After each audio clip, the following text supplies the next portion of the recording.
할렐루야. 잘들 지내셨습니까? 우리 각 사람에게는 인생이라는 인생사라는 것이 있습니다. 세월은 흘러가고 나이를 먹으면 또 거기에 맞는 그런 긴 시간들을 지내오게 되니 그것이 개인에게는 인생사가 되고 또 그런 인생사가 모여서 이 역사가 되는 것입니다. 이 세계는 역사라는 시간을 가지고 있습니다. 그 역사는 우리에게 좋은 교훈도 주고 때로는 또 나쁜 교훈도 주고 그래서 그 역사를 통해서 우리는 많이 배우게 됩니다. 또 하나님의 나라는 하나님 나라 나름대로 역사를 가지고 있습니다. 우리나라가 우리나라만의 한국사를 가지고 있듯이 또 미국은 미국 역사가 있고 또 그 외 서방세계는 서방세계 나름대로 역사가 있습니다. 그러는 가운데 유대인들에게도 유대인들만의 역사가 있고요. 또 그들의 주축이 되어서 기록이 되어진 이 성경의 역사가, 이 하나님의 나라 역사가 바로 우리가 들고 있는 이 성경을 통해서 우리는 가지고 있는 것입니다. 자, 그런 측면에서 볼 때 유대의 역사, 이 하나님 나라의 역사적인 관점으로 이렇게 볼 때 오늘날의 이 시대가 그럼 어느 시대인가 봤더니 바로 성령 시대라는 것입니다.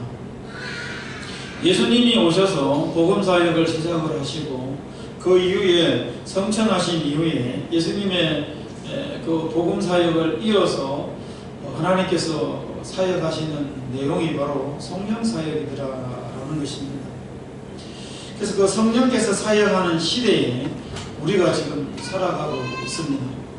하나님의 나라를 이루어 가심에 있어 이 성령의 시대는 열매를 맺는 시대다 이렇게 말씀드릴 수 있습니다.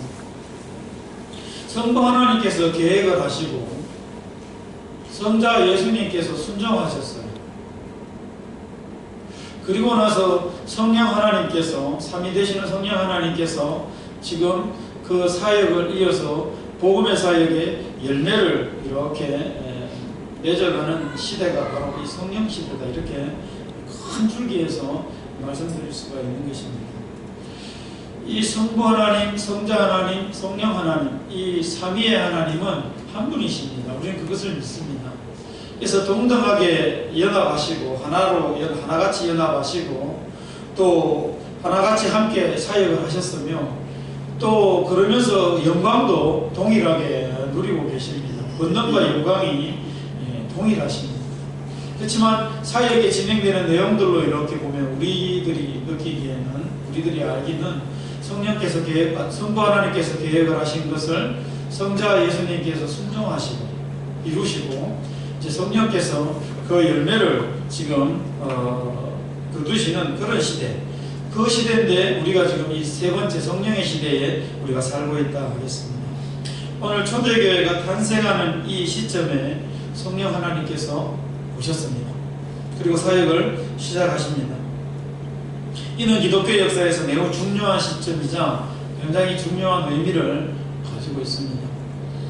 때문에 성령의 임하심의 그런 의미와 성령의 임하심의 목적 이런 것을 우리가 잘 깨달아 아는 것이 오늘을 살아가는 특별히 이 성령의 시대를 살아가는 우리에게 굉장한 유익이 있다 하겠습니다.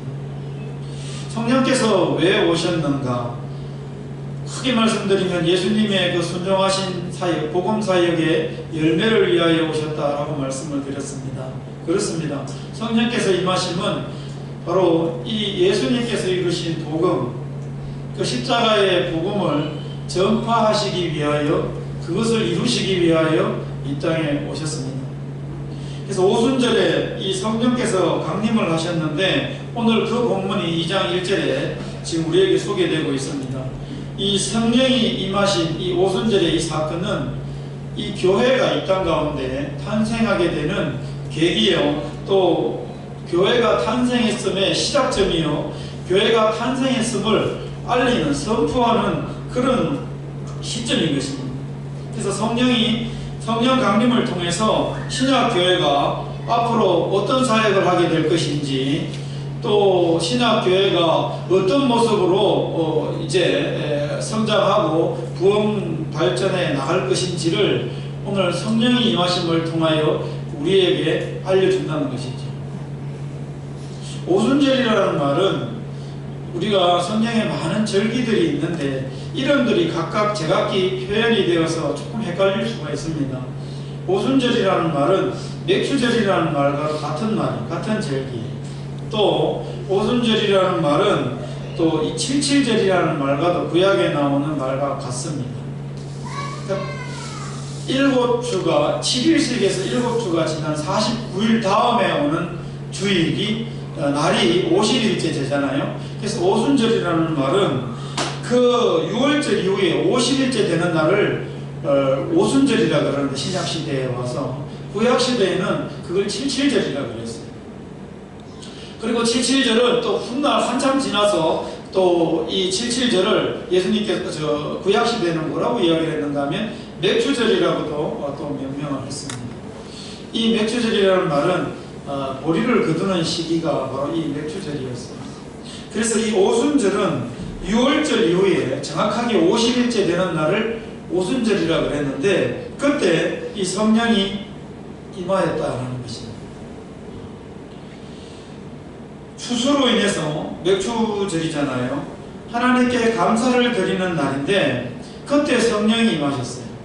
그러니까 세상적으로 보면 이 보리를 수확하는 시기가 이 맥추절이요, 칠칠절인데 오순절의 그 영적인 의미는 이 성령께서 임하여서 뭐를 추수하는 날이라고, 영혼을 추수하는 날이 바로 이 오순절 의미가 있습니다. 그래서 이때 성령이 임하셨던 것입니다.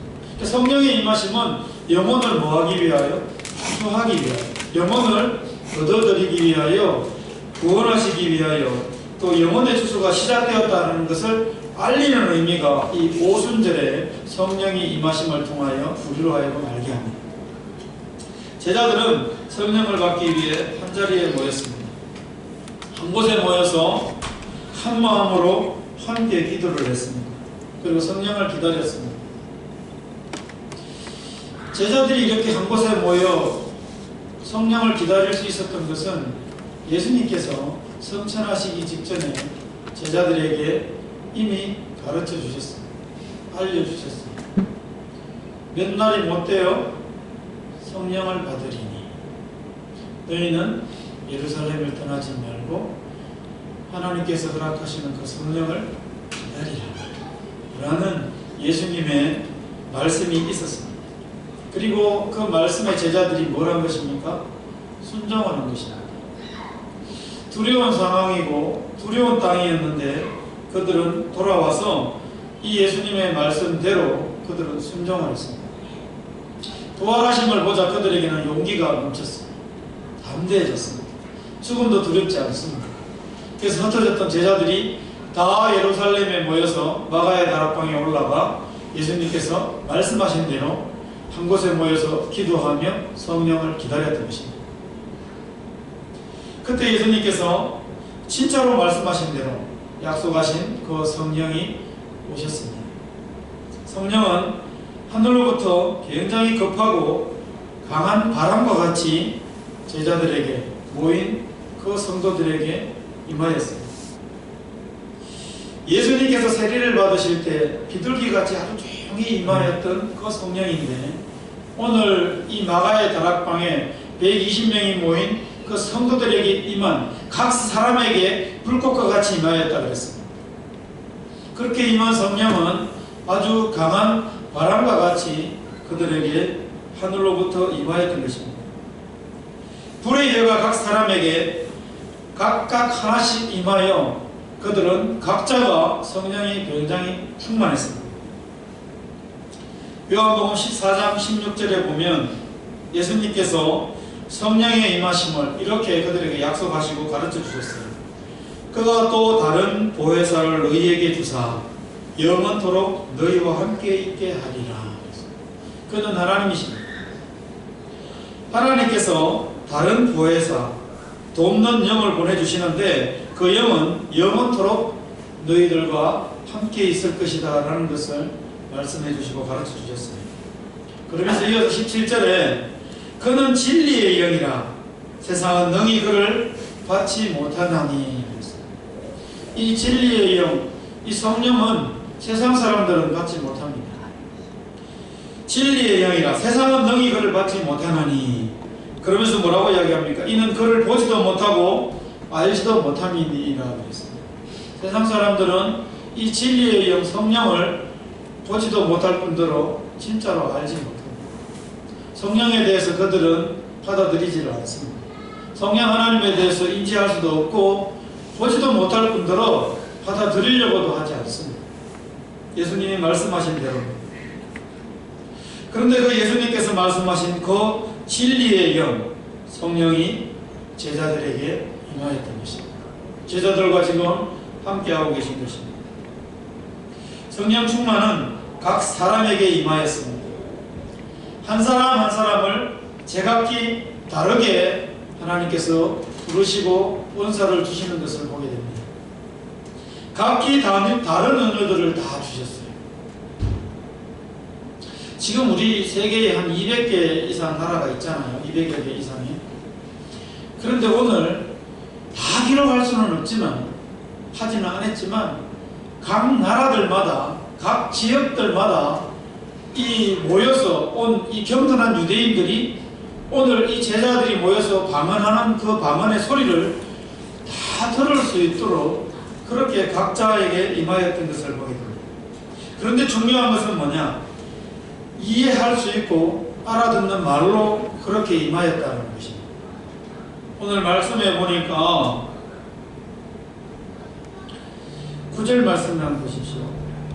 바데인과 메데인이라 그랬습니다.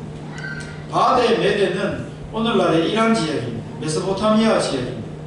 유브라데스 강과 티그리스 강이 만나는 그 지역, 강과 강 사이라는 의미가 있는 메소포타미아라는 지역이 있는데, 지금 바데인과 메데인과 엘람인과 또 메소포타미아가 그랬습니다.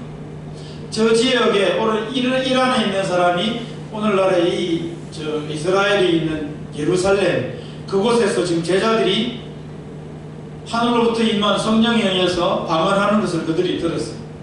그러면서 갑바도기아는 어디입니까? 오늘날의 터키 지역인데 북부 지역입니다. 본도와 아시아는 어디입니까? 아시아는 당시에 이 소아시아 지역은 오늘날의 에베소가 있던 지역입니다. 그러니까 이 에게 근처 쪽인데 이 터키의 동쪽이 되겠습니다. 본도는 동북 쪽이에요. 한번 10절 한번 넘겨주시기 바랍니다. 브르기아와 밤빌리아는 어디입니까? 저 우리 신약 성경에 나오는 바울의 고향이기도 합니다. 저 밤빌리아 지역은 터키의 오늘날의 그 뭡니까 이거 지진이 일어났던 그 시리아에 가까운 지역입니다. 애굽은요 오늘날의 이집트 지역입니다. 구레네 이집트에서 예루살렘 좀 가까운 지역입니다. 그리고 리비아는 어디입니까? 그 애굽의 위쪽인데 좌측의 동쪽 지역입니다. 이런 여러 지방에 사는 사람들과 하물며 저 멀리 있는 이탈리아 로마에서부터 그렇게 온 나그네들, 그런 유대인들과 유대교에서 들어온 모든 사람들이 오늘 120명이 하늘로부터 임한 성령의 그 방언으로, 각 나라 방언으로 이야기하는 것들을 그들이 뭐 했다는 것입니까? 다 들었다는 이야기입니다. 그레데인과 아라비아인들과, 아라비아는 오늘날의 그거잖아요. 저 쿠웨이트잖아요. 우리가 다 우리의 각 언어로 하나님의 큰 일을 말함을 듣는도다 하고 그렇게 지금 이야기를 하고 있습니다. 왜 이렇게 각 나라 사람들이 다 듣도록 하나님께서 각자에게 그렇게 성령이 임하여 방언으로 말하게 하셨을까요? 왜 그랬을까요? 이유가 있습니다. 이렇게 각 나라 방언으로 각자에게 임하신 것은 이것은 사명과 관련이 있습니다. 제자들의 사명과 관련이 있습니다. 땅끝까지 이르러 내 증인이 되리라 라고 예수님께서 말씀하셨습니다. 이 예수님의 명령을 감당할 수 있도록 하나님께서 뭐 하신 것입니까? 길을 열어주신 거예요. 열방의 복음을 전하기 위해 언어는 필수입니다. 선교사님들이 각 지역으로 가서 선교를 복음을 전할 때에 가장 필요한 것이 뭡니까? 가장 먼저 하는 것이 그 나라의 문화를 이곳에서 습득도 하지만 이곳에서 합숙하면서 준비하는 것이 뭡니까? 언어입니다. 언어가 안 되면 선교를 할 수가 없어요. 열방의 복음을 전하기 위해서 다른 언어는 필수라고 할 수 있는데 이 제자들의 복음을 전하는 것을 돕기 위해서 뭐 한 것입니까? 성령께서 임하신 것입니다. 우리가 계속해서 사도행전을 살펴보겠는데 앞으로 조금 있으면 상황으로 말미암아 제자들이 흩어지게 되어 있습니다. 각 나라로 다 제자들이 흩어져요. 여러분 생각해 보십시오. 내가 영어를 잘하면 어디로 가겠습니까? 영어권으로 갈 확률이 굉장히 높습니다. 통해야 되거든요. 하나님께서 방언을 주셔서 이 방언을 통해서 하나님께서 하시고자 하는 일들을 나타내실 때에 오늘 그 지역에 사는 사람들이 각기 자기들의 언어로 말하는 것을 그들이 들었어요. 그렇다면 이들에게 그 당시에 임한 이 방언은 사람들이 다 알아들을 수 있는 방언이에요. 제가 웬만해서는 개인적인 경험을 이야기를 하지 않는데 방언과 관련해서는 제 조카가 방언을 받았는데 영어 방언을 받았어요. 영어 방언은 많지 않거든요. 근데 이 영어 방언을 하고 기도를 하는 것을 누가 바깥에서 들었느냐? 이 네팔에서 온 현재 지금 자기 남편입니다. TV에도 많이 출연했어요. 인간시장에도 나오고. 라제스라 우리나라의 1호 네팔의 우리 국내 의사로 자격을 딴 이 조카의 그 남편이 됐죠. 지금 이 친구가 당시 영대 의대에 공부하러 와가지고 이 조카가 영어 방언을 하는 방 안에서 하는 것을 들었어요. 그리고 이 친구가 힌두교의 신자인데 거기서 깨진 것입니다. 어떻게 깨졌느냐? 어떻게 저 영어를 저렇게 고급스러운 영어를 구사를 할 수 있을까? 자기가 지금까지 그 지역에서는 이 우리나라에 유학을 올 정도니까 어릴 때부터 이 영어를 공부를 했겠지. 의대에 들어올 정도가 됐어. 자기가 영어를 배우고 듣고 그렇게 공부를 해서 들었지만 저렇게 고급스럽고 시적이고 아름다운 언어 구사는 처음 들었다. 하나님께서 역사하시니까 이 방언을 주시는데 영어 방언을 주시는데 이 친구가 그 영어 방언을 다 알아듣는 거예요. 영어를. 각 나라 방언으로 하나님께서 저렇게 제자들에게 방언을 허락하신 것은 앞으로 하나님께서 이 모인 제자들을 흩으실 것인데 흩어져서 각자가 받은 언어, 가장 언어를 구사하기 쉬운 지역으로 각자가 다 흩어져서 뭐 하도록 하기 위하여 하나님이 행하신 저 큰 일들을 그들로 하여금 전하도록 하시기 위하여 뭐 하셨다는 것입니까? 성령께서 방언을, 각 나라 방언을, 언어를 하나님께서 허락하셨다는 것입니다. 제자들의 복음 전하는 것을 돕기 위하여 성령이 임하도록 하셨다는 사실입니다. 그 네팔의 그 친구, 조카의 남편 된 친구는 지금 예수님을 잘 믿고 있습니다. 교회를 열심히 잘 다니고 있습니다. 힌두교를 버렸어요. 각국에서 온 예대인들이 제자들의 출신을 알아봤습니다. 7절 말씀에 보면 보라, 이 말하는 사람들이 다 갈릴리 사람들이 아니냐 그랬어요.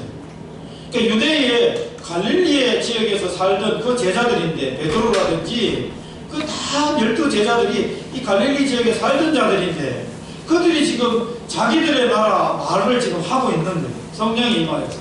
그래 그들이 놀라는 거예요. 제자들은 각 나라 언어를 배우지 못한 사람들이었습니다. 모두 갈릴리 출신이었다라는 거예요. 그런데 지금 이 사람들이 각 나라에서 온 사람들이 자기들의 말을 지금 알아듣고 있습니다. 이것을 통해서 하나님께서 이루시고자 하시는 것을 복음을 전파하시기 위함이라 그랬습니다. 그러면서 또 하나 우리가 중요하게 생각할 것은 하나님의 역사는, 성령의 역사는 우리의 생각과 우리의 편견을 뛰어넘는다라는 것을 우리에게 가르쳐 주십니다. 이거 상상도 할 수 없는 일이었어요. 우리가 생각하고 있는 상상이나 우리가 생각하고 있는 지식이나 우리가 가진 경험이나 이런 것을 다 뛰어넘어서 성령께서 역사하시더라는 거예요. 때문에 오늘 말을 할 수 없었고 언어도 할 수 없었고 자기 지역에서만 말할 수 있었던 그런 자들이, 또 베드로 같은 경우에는 성령이 임하시기 전에는 굉장히 그 대명사가 무식한 거 아니었습니까? 고기만 잡을 수 있던 사람 아니었습니까? 그런데 그가 수많은 사람들 앞에서 복음을 전거하는데, 저가 옛날에는 그 사람들이 듣고 이럽니다. 범인으로 알았다 그래요. 범인으로. 저가 예전에 고기만 잡을 수 있는 사람, 무식한 사람인 줄만 알았다가 저렇게 말 잘하는 것을 보고 저렇게 변화된 것을 보고 그들이 다 깜짝 놀라는 거예요. 뭐가 그렇게 되었을까요? 어떤 작용이 그에게 임하였을까요? 바로 성령 충만이 임하였던 것입니다. 성령이 임하시니까 무식했던 자도 유식한 자가 되고, 범인으로 알았던 자가 굉장히 고상한 자가 되고, 고상한 지식을 전하고, 정말 전혀 아니었던 자들이, 또 언어를 알지 못했던 자들이 각 나라 언어로 막 말하기 시작하게 된 거죠. 성령이 임하시면 나도 할 수 있습니다. 할렐루야. 나는 못합니다. 내 사정과 형편을 보십시오. 내 능력을 보십시오. 나는 아무것도 아닙니다. 그래서 우리는 아무것도 아닙니다. 그런데 우리는 나는 아무것도 아니고 우리는 아무것도 아닌데, 성령 하나님은 대단하십니다. 성령은 모든 것이 가능하십니다. 언어도 가능하시다.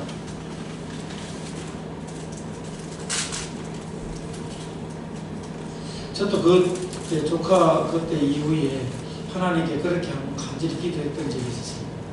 하나님, 제게도 방언을 주십시오. 그런데 다른 방언 주시지 마시고 영어 방언을 주십시오. 그리고 최소한 하나님, 제2 외국어로 배웠는데 독일 방언을 하나 주십시오. 독일 방언 하는데 그 사람이 바쁘거든요. 그렇게 구했습니다. 하나님 주셨을까요? 안 주셨을까요? 아직 안 주셨어요.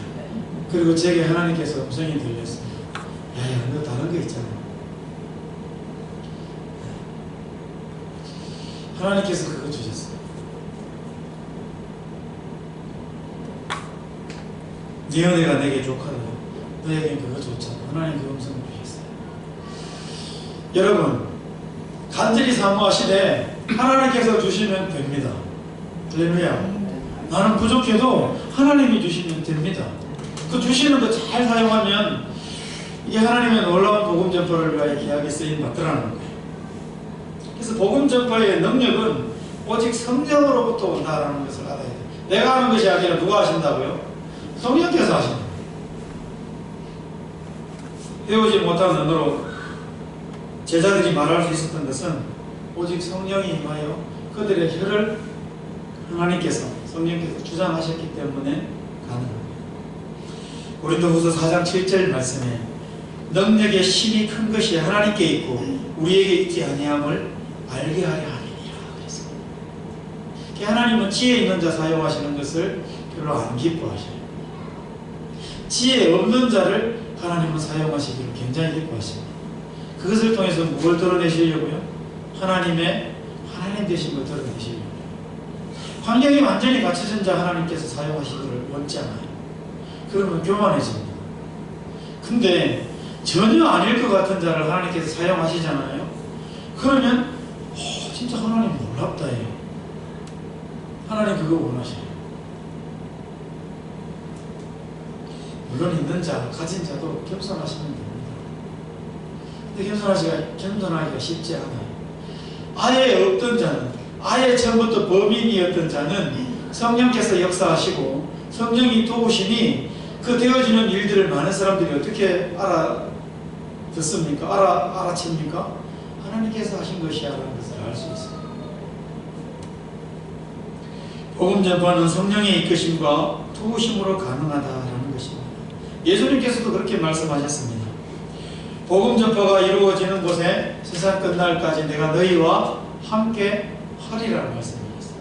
그러니까 복음 전파를 위하여 하나님께서 뭐를 주신다는 것입니까? 이걸 우리에게 그대로 등식을 적용시켜보면 능력을 주신다는 것입니다.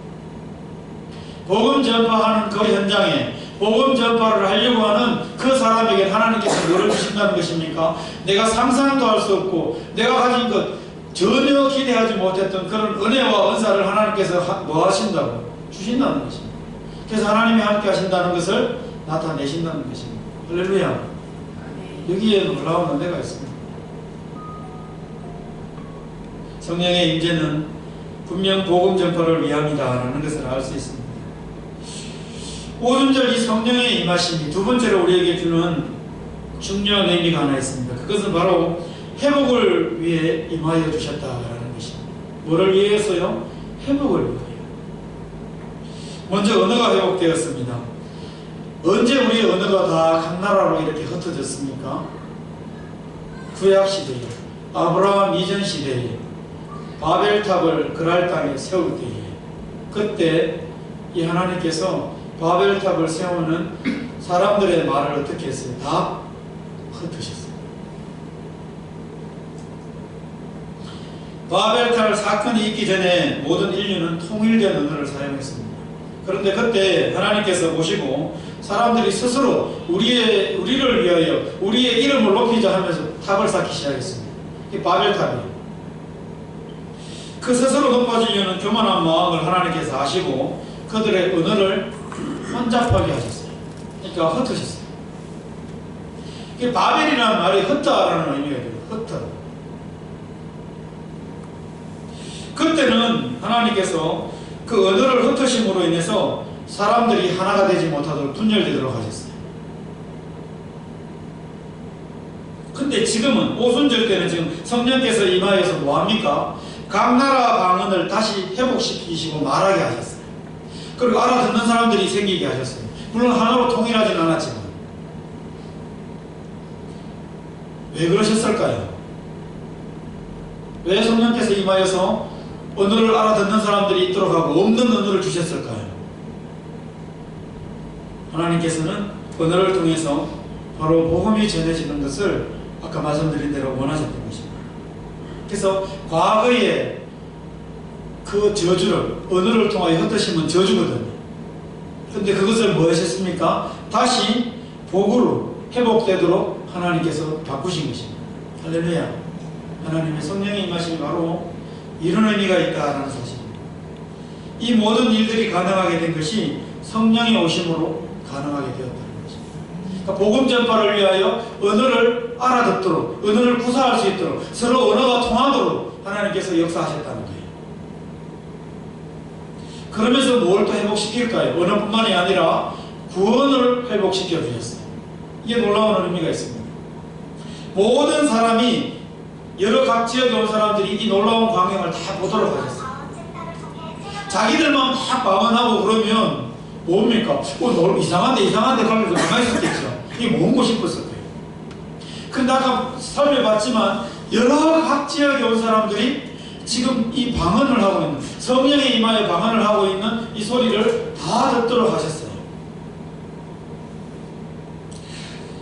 그래서 제자들이 각 나라 언어로 말하는 내용을 그들이 말해주고 있습니다.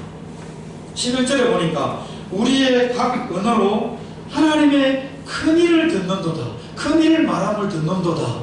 이거 지금 듣는 사람들이 지금 이야기를 하고 있는 거거든요. 성령이 임한 사람들이 아니고 성령이 임한 사람들이 말하는 것을 듣고 저들이 우리의 각 언어로 하나님의 큰 일을 말함을 듣는도다 그랬어요.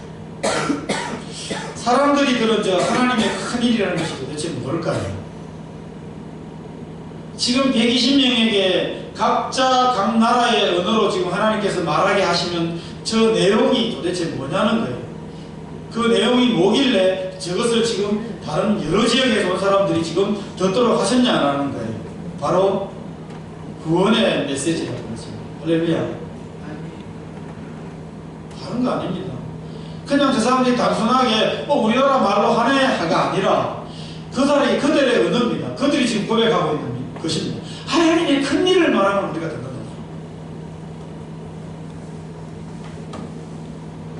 각기 단어로 다른 언어로 말했지만 공통된 하나님의 큰 일 행하심의 말을 그들이 각자가 다 들었어요. 14절 이하의 베드로와 설교를 오늘 우리는 13절까지 봤습니다. 다음 시간에 살펴볼 겁니다. 14절 이하에 보면 15절에 뭐라고 이야기합니까? 베드로가 이렇게 이야기합니다.